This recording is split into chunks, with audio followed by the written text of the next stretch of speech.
வணக்கம் நண்பர்களே. இன்னைக்கு நான் எங்கே போக போகிறேன் அப்படின்னு பார்த்தீங்கன்னா, தூத்துக்குடி ஸ்டேட் பேங்க் காலனியில் இருக்கக்கூடிய அன்னை வேளாங்கண்ணி ஆலயத்துக்கு தான். ரொம்ப அழகான ஒரு ஆலயம். பொதுவாக ஸ்டேட் பேங்க் காலனியை பொறுத்த வரைக்கும் பார்த்தீங்கன்னா, மழை வந்துடுச்சு அப்படின்னு சொன்னாலே அந்த வெள்ள நீர் எல்லா வீடுகளையும் சூழ்ந்திருக்கும். அது இந்த ஆலயத்தையும் விட்டு வைக்கவில்லை. ஒவ்வொரு ஆண்டும் மழை வெள்ளத்தின் போது ஆலயத்தை முழுவதுமாக தண்ணீர் சூழ்ந்திருக்கும். ஆலயத்திற்கு உள்ளே சில நேரங்களில் தண்ணீர் வரும். அந்த அளவுக்கு ஒரு பள்ளமான ஏரியாவாக இருந்தது. ஒவ்வொரு தடவையும் பராமரிப்பு பண்ணிகிட்டே தான் இருப்பாங்க. இந்த சூழலில் பங்கு தந்தையினுடைய தலைமையில் பங்கு மக்கள் அனைவரும் ஒன்றிணைந்து இந்த அழகான ஆலயத்தை வடிவமைச்சிருக்கிறாங்க. அதைத்தான் நம்ம பார்க்க போகிறோம். வாங்க.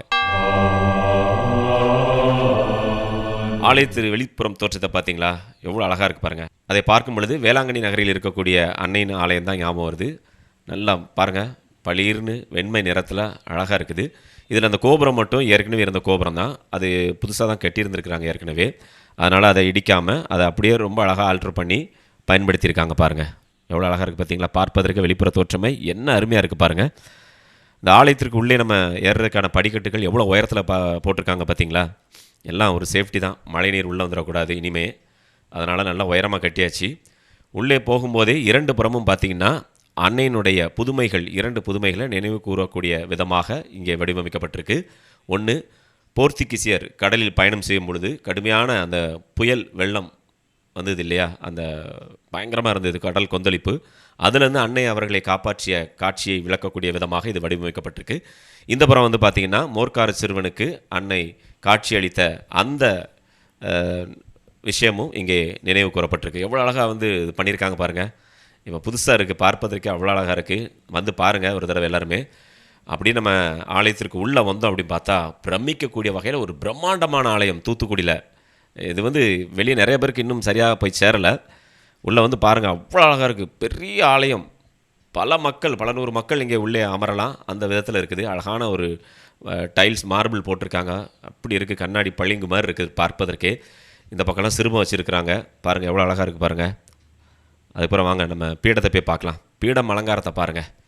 ஆஹா, பார்த்துக்கிட்டே இருக்கலாம் போல இருக்குது. இந்த மாதிரியான அலங்காரங்கள் எல்லாமே வந்து பார்த்திங்கன்னா, நீங்கள் கன்னியாகுமரி நாகர்கோவில் பக்கம் வந்தீங்கன்னா அந்த சைடில் வந்து பார்த்திங்கன்னா அவ்வளோ கடற்கரை ஆலயங்கள் இருக்குது. எல்லாமே அவ்வளோ செலவு பண்ணி ரொம்ப அற்புதமாக வடிவமைச்சிருப்பாங்க அந்த மக்கள்லாம். அதற்கு இணையாக நம்ம தூத்துக்குடியில் ஒரு ஆலயம் இருக்குது. அது நம்மளுடைய அன்னை வேளாங்கண்ணி ஆலயம் அப்படிங்கிறத ரொம்ப சந்தோஷத்தோடு தெரிவிச்சுக்கலாம் நம்ம. இங்கே பாருங்கள், இதெல்லாம் உட்டிலே பண்ணியிருக்கிறாங்க. அது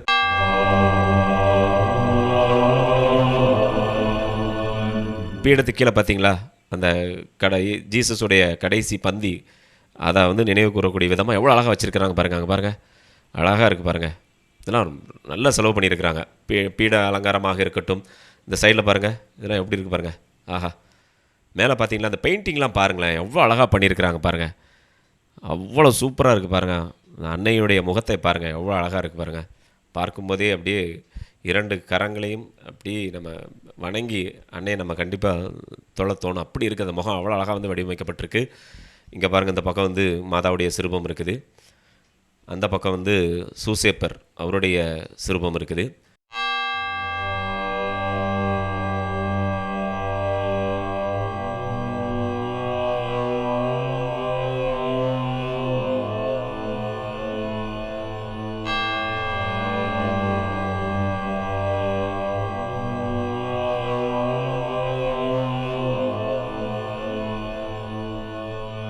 இதில் அந்த மாதா சிறுபத்துக்கு கீழே வந்து பார்த்தீங்களா, அதில் நான் முதல்ல பார்த்தேன் ஒரு கண்ணாடி பேழைக்குள்ள ஒரு கல் மாதிரி இருக்குது.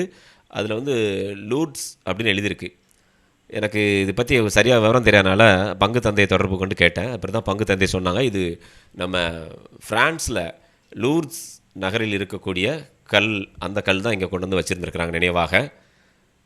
பாருங்கள், இதெல்லாம் நம்ம லூர்தில் போய் தான் பார்க்கணும். அது இங்கே கொண்டு வந்துட்டாங்க. ரொம்ப அழகாக இருக்குது. இதெல்லாம் வந்து நீங்கள் நேரில் வந்து பாருங்கள் நண்பர்களே. எவ்வளோ அழகாக பெயிண்டிங்லாம் எப்படி பண்ணியிருக்காங்க பாருங்கள். பார்த்துக்கிட்டே இருக்கலாம் போல இருக்குது. பிரம்மாண்டமாக இருக்குது. இந்த வாசகங்கள் வாசிக்கும் பொழுது அதை பற்றிய குறிப்புகள் நம்ம பார்ப்பதற்காக இங்கே எல்இடி டிவிலாம் ரொம்ப அழகாக வச்சுருக்கிறாங்க. அதே மாதிரி இந்த ஒலிபெருக்கிகள் பாருங்கள், ஸ்பீக்கர் செட்லாம் வந்து அவ்வளோ குவாலிட்டியாக வச்சுருக்கிறாங்க. எல்லாருக்கும் நல்லா பூசை நடந்துச்சுன்னா அது தெளிவாக புரியணும் அப்படிங்கிறதுக்காக இதை வடிவமைக்கப்பட்டிருக்கு. இங்கே பாருங்கள், வயதானவர்களாம் உட்காருவதற்காக அவங்களுக்காக எவ்வளோ அழகாக வந்து இருக்கைகள்லாம் போட்டிருக்கிறாங்க. பெரிய ஆலயமாக இருக்குது பார்ப்பதற்கே. முன்னாடி இருந்த ஆலயத்திற்கும் இதற்கும் ரொம்ப வித்தியாசம் இருக்குது. அதிக நபர்கள், அதிக பக்தர்கள் உள்ளே இருக்கலாம் அன்னையை வழிபடுவதற்கு. அவ்வளோ தூரத்துக்கு வந்து பார்த்து பார்த்து செஞ்சுருக்கிறாங்க. இருபுறமும் பாருங்களேன். எனக்கு ரொம்ப பிடிச்சது அந்த பீடமும் அதை சுற்றி இருக்கக்கூடிய பகுதிகள் தான். மேலே வரைக்கும், டாப் வரைக்கும் அவ்வளோ அழகாக ஒர்க் பண்ணியிருக்கிறாங்க. ரொம்ப அருமையாக இருக்குது. இனிமேல் எந்த மழை வெள்ளமே வந்தாலுமே முதல் படியை தொட்டுட்டு போயிடும். அந்த அளவுக்கு நல்லா உயர்த்தி போட்டிருக்கிறாங்க. பக்கத்தில் ஒரு ஸ்கூல் இருக்குது, கிரவுண்டு. அதுக்கிட்ட தான் இந்த ஆலயம் இருக்குது. எவ்வளோ உயரத்தில் போட்டிருக்காங்க பாருங்கள். இந்த பக்கம்லாம் பாருங்கள், பார்ப்பதற்கே அழகாக வந்து போட்டிருக்கிறாங்க. அந்த ஸ்டெப்ஸ்லாம் பாருங்கள். இது பங்கு தந்தை அறைக்கு போகக்கூடிய பகுதி இது. இதுவும் அவ்வளோ அழகாக வந்து பண்ணியிருக்கிறாங்க. எல்லாமே நல்லாயிருக்கு. ஏற்கனவே நீங்கள் பழைய ஆலயத்துக்கு வந்திருப்பீங்க. இந்த புதுப்பிக்கப்பட்ட பிறகு வராமல் இருந்தீங்கன்னா வாங்க, வந்து அன்னையை தரிசித்து ஆலயம் எப்படி இருக்குது அப்படிங்கிறத நீங்கள் மறக்காமல் கமெண்ட்டில் தெரியப்படுத்துங்க. நன்றி.